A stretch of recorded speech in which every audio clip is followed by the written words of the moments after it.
ওয়াল্লাহু ইউদাইফু লিমান ইয়াশা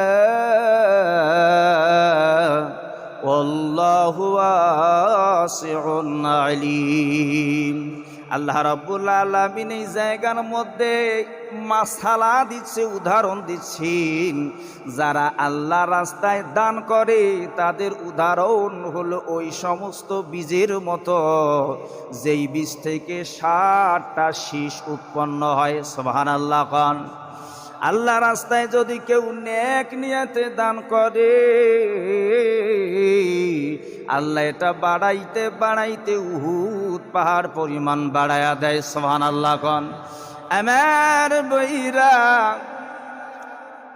যাকাতের একটা নির্দিষ্ট পরিমাণ রয়েছে। নেশাব পরিমাণ সম্পদের মালিক যদি হন, 1 বছর সম্পদটা স্থায়ী হয়, শতকরা 2.5% হারে যাকাত দিতে হয় 8টা খাতে। এরপরে সাদকাতুল ফিতর দিয়ে আমরা রমজানে গতবারে কত করে দিয়েছি? 110 টাকা না কত? আরো বেশি আছি, 110 টাকা। 110 টাকা, এটাও কিন্তু একটা নির্দিষ্ট পরিমাণ আছে, কিন্তু দান সদকার কোনো পরিমাণ নাই। আল্লাহর নবীর সাহাবা ফি সাবিলিল্লাহ সব কিছুই দান করে দিয়েছেন। সুবহানাল্লাহ খান। বন্ধুগণ আমার, এই দান সদকাকে যারা নিজের চরিত্রে অবলম্বন করেছে, আল্লাহর নবী বলছেন জান্নাত তাদের জন্য হয়ে যাবে আবাসভূমি। সুবহানাল্লাহ খান। মানুষ যখন মারা যায়, সমস্ত আমলের দরওয়াজা বন্ধ হয়ে যায়। আপনি নামাজ পড়তেছেন, নামাজের সব আমল নামায় লেখা হয়, কিন্তু যখন মরে যাবেন নামাজের সব কি আর পাবেন? রোজা রাখতেছেন, রোজা রাখার সব আমল নামায় লেখা হচ্ছে, কিন্তু মরে যাবার পর রোজার সওয়াব বন্ধ। কথা বোঝেন নাই? কিন্তু দান সদকাটা এমন, মসজিদের মধ্যে দান করলেন, মাদ্রাসার মধ্যে দান করলেন, এই দান সদকা করার কারণে আপনি মৃত্যুবরণ করবার পর, মরার পর মৃত্যুবরণ করে কবরের মধ্যে চলে গেছেন। কবরের মধ্যে যাবার পর কিয়ামতের আগ পর্যন্ত আপনার কবরের মধ্যে সব যাবে। সুবহানাল্লাহ খান। এটাকে বলা হয় সাদকায়ে জারিয়া। জনকল্যাণমূলক কোনো কাজ করলেন, ব্রিজ কালভার্ট তৈরি করে দিলেন, মসজিদ মাদ্রাসায় সামর্থ্য অনুযায়ী একটা ইট পর্যন্ত দান করলেন। যতদিন এই গান্নার পর মসজিদের মধ্যে নামাজ হবে, ততদিন পর্যন্ত আপনি মৃত্যুর পরেও আপনার কবরের মধ্যে সব চলে যাবে। সুবহানাল্লাহ খান। মাদ্রাসার মধ্যে দান করলেন, মাদ্রাসা নির্মাণের জন্য আপনি সামর্থ্য অনুযায়ী দান করলেন, যা পারেন শরীক হলেন। যতদিন এই মাদ্রাসার মধ্যে কোরআন শিক্ষা হবে, যতদিন এই মাদ্রাসার মধ্যে কোরআনের আমল থাকবি, ততদিন পর্যন্ত আপনি মৃত্যুবরণ করবার পর আপনার কবরের মধ্যে সব চলে যাবে। সুবহানাল্লাহ খান। এটাকে বলা হয়েছে সাদকায়ে জারিয়া। কিন্তু আমরা দান করতে চাই না। দান করতে লাগে মন, বড় আত্মা। দান করতে লাগে মন, বড় আত্মা। সম্পদ লাগে না। কোটি কোটি টাকার মালিক দান করতে চায় না, কিন্তু গরিব ভ্যান চালক, রিক্সা চালক দেখবেন যে আল্লাহর ঘরে দান করে। কথা ঠিক না ঠিক? আবারও দান করলে অনেক লোক আছে দান করে, কিন্তু পচাটা, উত্তমটা দান করতে চায় না। কবি বলেছেন যে দান করলে উত্তম জিনিসটা আল্লাহর রাস্তায় দান করে দাও। বাইরা আমার, এই দান সদকা করার কারণে কবরের মধ্যে সব চলে যাবে। দান সদকা করলে আমরা মনে করি যে আমাদের সম্পদ কমে গেল, কিন্তু আল্লাহ বলছেন দান সদকার কারণে আমি আল্লাহ কোন দিক থেকে তোমার সম্পদ বাড়ায়া দেব তুমি টেরই পাবা না। উপস্থিত পকেট থেকে টাকা দান করতেছি, পকেট খালি হয়ে যাচ্ছে, কিন্তু আল্লাহ পাক বলছেন এই দান করলে আমি সম্পদ বাড়ায়া দেই। 1 টাকা দান করলে 10 গুণ বৃদ্ধি করে দেই, সুবহানাল্লাহ কোন। আবার দান সদকা করার কারণে আল্লাহর নবী বলছেন, আস-সাদাকাতু তারাদ্দুল বালাই ওয়া তাজিদু ফিল উমর। এই দান সদকা করলে আল্লাহ সকল প্রকারের বিপদ আপদ বালা মুসিবত দুর্ঘটনা অঘটনা সকল প্রকারের বিপদ মুসিবত থেকে রক্ষা করবেন কে? জোরে বলুন। আস-সাদাকাতু তারাদ্দুল বালাই ওয়া তাজিদু ফিল উমর। সকল প্রকারের বিপদ আপদ বালা মুসিবত থেকে আল্লাহ রক্ষা করবেন। শুধু তাই নয়, আল্লাহ পাক ওই বান্দার হায়াত বাড়ায়া দেবেন, সুবহানাল্লাহ কোন। দান করলে হায়াত বেড়ে যায়, কথাকার নবীদের কথা। দান সদকা করলে হায়াত বৃদ্ধি হয়। ভাইরা আমার, ছোট্ট করে একটা ঘটনা শোনাই। ঈসা নবীর জামানায় একজন ধোপা, তেনার অত্যাচারে মানুষ অতিষ্ঠ। এই জন্য লোকেরা ঈসা নবীর কাছে যাইয়া ডেকে বললেন, ইয়া হ্যাঁ আল্লাহর পয়গম্বর ঈসা নবী, আপনি একটু আল্লাহর কাছে দোয়া করেন, এই ধোপার যন্ত্রণা আমরা সইতে পারি না। আপনি আল্লাহর কাছে দোয়া করেন, এই ধোপার যেন মৃত্যু হয়ে যায়। বাইরা আমার, মাওয়াইজে শিরাজি কিতাবের মধ্যে লিখিত, ঈসা নবী দোয়া করলেন, আল্লাহ ধোপার মরণ দাও। আল্লাহ বললেন, ধোপার মরণ হবে সকাল 10টায়। জোরে কোন, কয়টায়? সকাল 10টায় ধোপার মৃত্যু হয়ে যাবে। যেমন তেমন মুলবি মুন্সি দোয়া করে নাই, দোয়া করছেন কে? আল্লাহর পয়গম্বর ঈসা রূহুল্লাহ, সুবহানাল্লাহ কোন। বেইরামার, ঈসা নবী দোয়া করলেন, ধোপার মৃত্যু হবে সকাল 10টায়।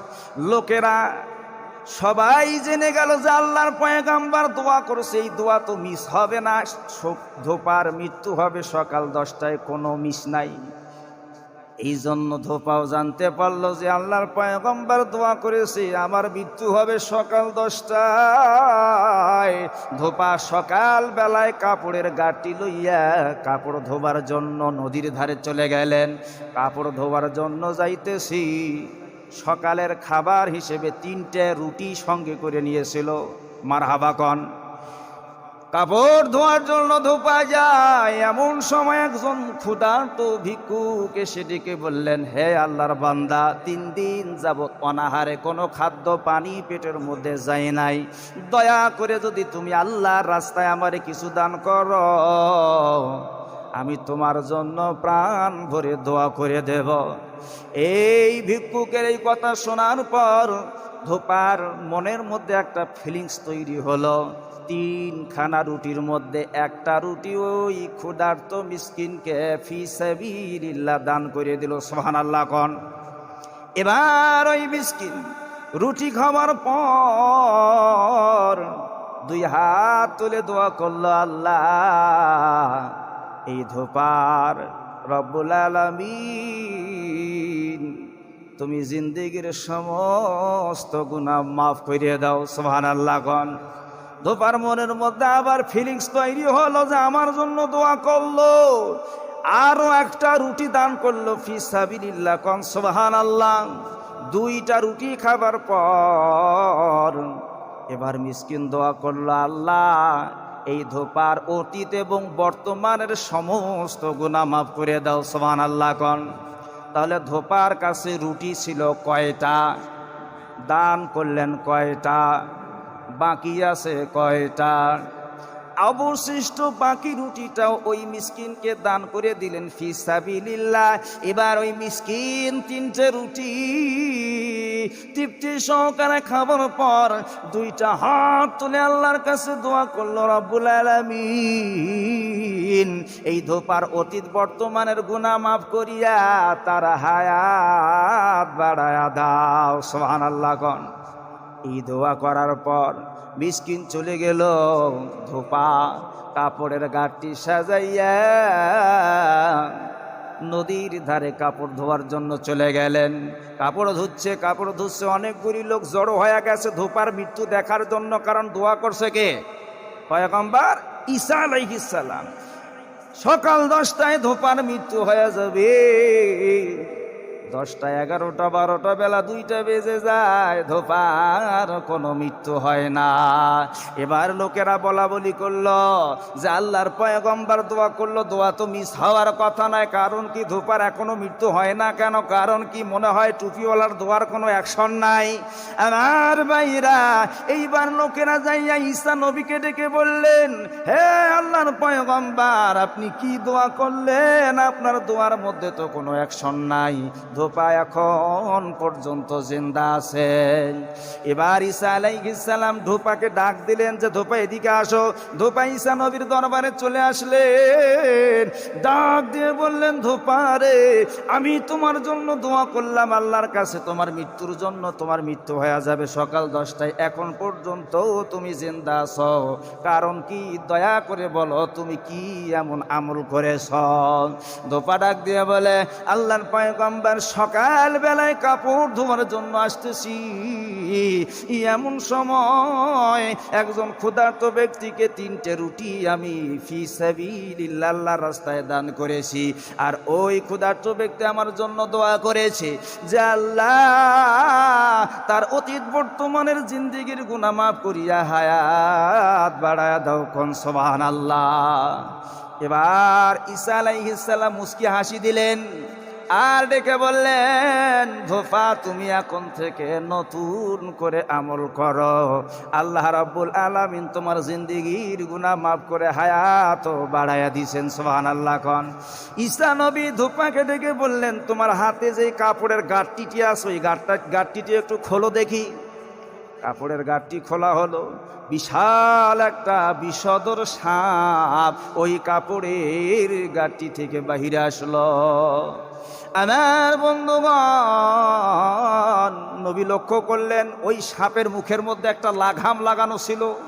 গরুর মুখে যে একটা লাগাম লাগানো থাকে, এটাকে আমরা কি বলি? হ্যাঁ, গোমাই, মুকা, আমাদের এলাকাতে কয় গোমাই। তো এই রকম একটা ওই মুকা সাপের মুখের মধ্যে লাগানো। এবার ঈসা আলাইহিস সালাম সাপের মুখা খুললেন, সাপকে প্রশ্ন করলেন, সাপ তুমি এখানে কেন? প্রশ্ন আসতে পারে, মানুষ কি সাপের ভাষা বোঝে? আল্লাহর পয়গম্বরদেরকে আল্লাহ ক্ষমতা দিয়েছিল, হযরতে সুলাইমান নবী পশু পাখি কুল মাখলুকাতের ভাষা বুঝতো, সুবহানাল্লাহ কোন। তাহলে আল্লাহর পয়গম্বরেরা পশু পাখি প্রাণীর ভাষা বুঝতো। আমার বন্ধুগণ, সাপ ডাক দিয়ে বলে, আল্লাহর পয়গম্বর, আপনি যখন দোয়া করলেন, ধোপার মৃত্যু কামনা করলেন, এমন সময় আমার প্রতি অর্ডার হলো সকাল 10টায় এই গাঁটটি থেকে বাহির হয়ে ধোপাকে দংশন করে প্রাণনাশ করার জন্য। কিন্তু ওই মিসকিন যখন দোয়া করলো যে আল্লাহ তার হায়াত বাড়ায়া দাও, এমন সময় 2জন রহমতের ফেরেশতা এসে আমার মুখের মধ্যে লাগাম লাগায়া দিল, আমি আর ধোপাকে দংশন করতে পারি নাই, সুবহানাল্লাহ। তাহলে ধোপার হায়াত বাড়লো কি কারণে? রুটি দান করার কারণে। তাহলে দান সদকা করার কারণে আল্লাহ হায়াত বাড়ায়া দেয়, সুবহানাল্লাহ কোন। তাহলে দান সদকা করার মন মানসিকতা থাকার দরকার আছে না নাই? মনটাকে বড় করার দরকার আছে না নাই? আমাদের মসজিদের জন্য কি যেন কাজ হবে? উজুখানার, হ্যাঁ উজুখানার কাজ হবে। গত জুমায় মনে হয় মেম্বার সাহেব একটু টাচও দিয়েছে আপনাদেরকে। তো একটু নেক নিয়াতে মনটাকে খোলা করে উদার মনে আত্মাকে বড় করে আল্লাহর রাস্তায়, এটা হলো সাদকায়ে জারিয়া। যতদিন পর্যন্ত এই উজুখানায় উজু করবে মুসল্লিরা, উজু করে পাক পবিত্রতা অর্জন করে এসে মসজিদে নামাজ পড়বে, ততদিন পর্যন্ত আপনি মারা গেছেন, তারপর আপনার কবরের মধ্যে সব ঢুকবে। কথা বোঝেন নাই? এই জন্য আসুন নিজের মনটাকে বোঝান। এই যে পকেটের মধ্যে টাকা আছে, বাসার মধ্যে টাকা আছে, ব্যাংকের মধ্যে টাকা আছে, আজকেই যদি ভেতর থেকে রুহুটা বাইর হয়ে যায়, পকেটের টাকা পকেটেই থেকে যাবে। কথা ঠিক না? কিন্তু এই টাকাটা যদি আল্লাহ রাস্তায় দান করেন, কবরে যাবে। কথা বোঝেন নাই? আল্লাহ রাব্বুল আলামিন আমাদের সবাইকে সঠিকভাবে আমল করা তৌফিক দান করুক, দান সদকা বেশি বেশি করা তৌফিক দান করুক। সকলে বলেন আল্লাহ।